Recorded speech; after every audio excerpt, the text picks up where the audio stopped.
اعوذ باللہ من الشیطان الرجیم بسم اللہ الرحمن الرحیم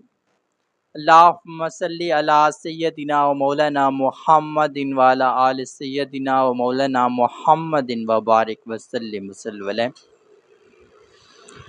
آج 2 محرم الحرام، آج کی رات کا ایک خاص عمل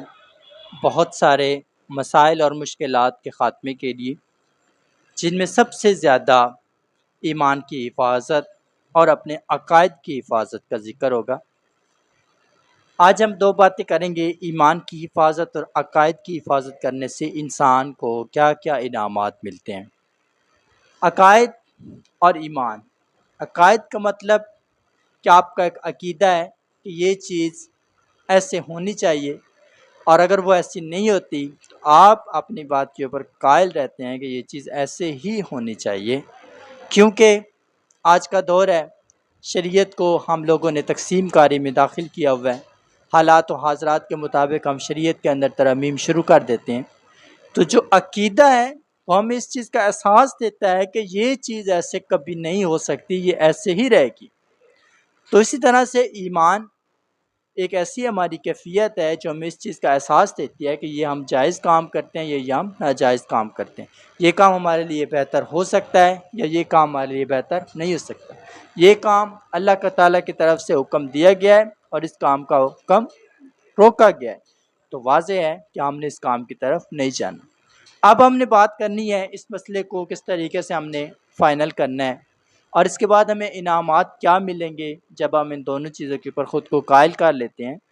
تو انسان کی زندگی کے اندر خوشیاں پیدا ہوتی ہیں جو انسان اپنے ایمان اور عقیدے کی حفاظت کرتا ہے اور اس کے اندر کسی قسم کی ترمیم یا کمی بیشی کو ترجیح نہیں دیتا۔ تو پہلی جو اس کو خوشی ملتی ہے وہ یہ ہوتی ہے کہ اللہ پاک اس انسان کو غنی کر دیتا ہے، اور دوسری جو اس انسان کو خوشی ملتی ہے وہ اللہ پاک کی ذات اس انسان کو بہت زیادہ حد تک صابر اور عاجز بنا دیتی ہے، کہ وہ انسان ہر وقت اللہ اور اس کے رسول سے ڈرتا رہتا ہے، ہر وقت اللہ اور اس کے رسول کا نام لیتا ہے، ہر وقت اللہ اور اس کے رسول کی تعریفیں کرتا ہے، اور بار بار وہ ان کے در پر جھکتا ہے اور بار بار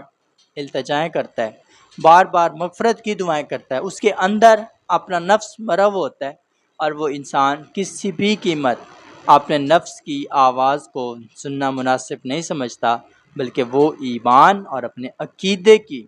جو حقیقت ہے وہ اسی کے اوپر قائل ہو جاتا ہے اور اسی کے اوپر ساری زندگی گزارتا ہے اور اسی کے اوپر اختتام پذیر ہو جاتا ہے۔ اب 2 خوشیوں کا ہم نے ذکر کیا ہے۔ اب ہم میں سے بہت سارے ایسے افراد ہیں جو کہ حالات و حاضرات کے بدلنے کے ساتھ ساتھ دین سے بھی پیچھے چلے جاتے ہیں۔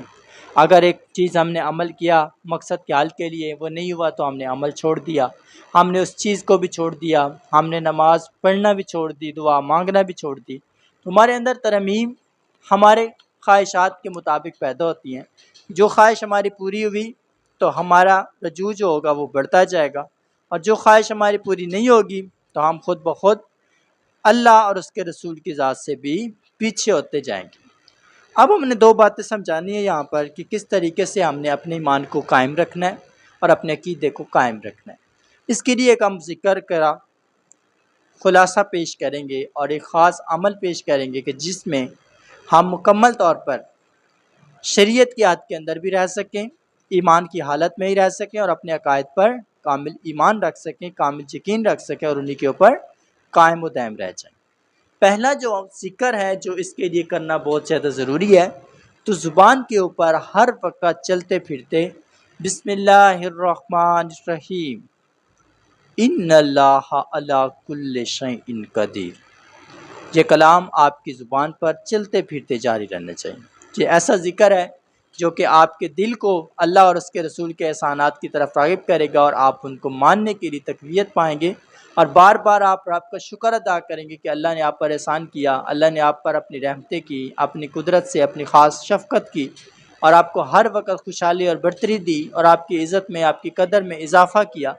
اور اسی طریقے سے جو دوسرا آپ کا عمل ہے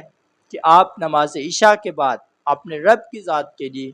کچھ گھنٹے لازمی نکال لیں کہ آپ نماز عشاء ادا کریں، اس کے بعد آپ نوافل نماز ادا کریں، جس میں آپ شکرانہ کریں، اور اس کے بعد آپ رب کریم کی بارگاہ میں کم از کم 2 سے 2.5 گھنٹے کا ٹائم لازمی گزاریں، اور اس ٹائم کے اندر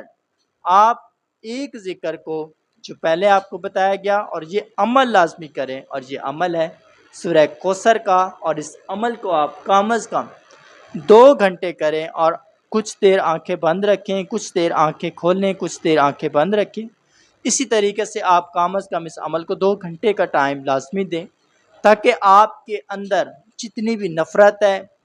منافقت ہے، حسد ہے، فسق ہے، کوئی بھی خرابی ہے، تو وہ مکمل آپ کا دل صاف ہو جائے، اور آپ کے اندر رحم اور حیا کا مادہ داخل ہو جائے، اور آپ کے اندر اللہ اور اس کے رسول کی محبت کا چرچا بڑھتا جائے، اور آپ کی دعاؤں کے اندر عاجزی اور انکساری بڑھے، اور آپ کی عزت میں اور آپ کی قدر میں بھی اضافہ ہو، اور اسی طرح آپ دین حق کے اوپر قائم و دائم رہیں، اور اپنی آخرت بھی سدھارنے میں مکمل پیش رفت قائم رہے آپ کی۔ یہ تمام کے تمام افراد کو ذکر دیا گیا ہے، اور اس ذکر کو غالباً آپ لوگ ہر روزانہ کریں گے۔ اس کی کوئی لمٹ میں نہیں بتا رہا کہ اس کو اتنا ٹائم آپ نے کرنا ہے، اور یاد رکھیے کہ جب بھی آپ نے کوئی دعا کرنی ہے، کوئی آپ کا مقصد ہے، کوئی خواہش ہے، کچھ بھی ہے،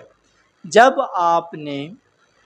2 گھنٹے یہ کلام پڑھنا ہے سورہ الکوثر کا، تو اس کے فقط آپ لوگوں نے جو بھی پڑھنے کے بعد دعا کریں گے، یا جو دل میں دعا رکھ کے بیٹھ کے مانگیں گے، ضرور آپ کے حق میں وہ دعا پوری ہوگی۔ تو یہ ایک عمل تھا جو کہ بہت زیادہ آسان تھا، کیونکہ یہ شہدائے کربلا کے دن ہیں، اور اس دنوں کے اندر جتنا بھی آپ اللہ اور اس کے رسول کے قریب ہوں گے، اللہ اپنے پیاروں کی محبت اور چاہت کی عوض آپ کی بھی بخشش فرما دے گا، اور غلطیوں اور خامیوں کا مکمل خاتمہ فرما دے گا، اور سب کو ایمان کی حالت میں داخل فرما دے گا، اور سب کے ایمان کو بلندی عطا فرما دے گا۔ ایک مرتبہ درود پاک پڑھ لیں، اور ایک بار اپنا نام لازمی دعا کے لیے شامل کریں۔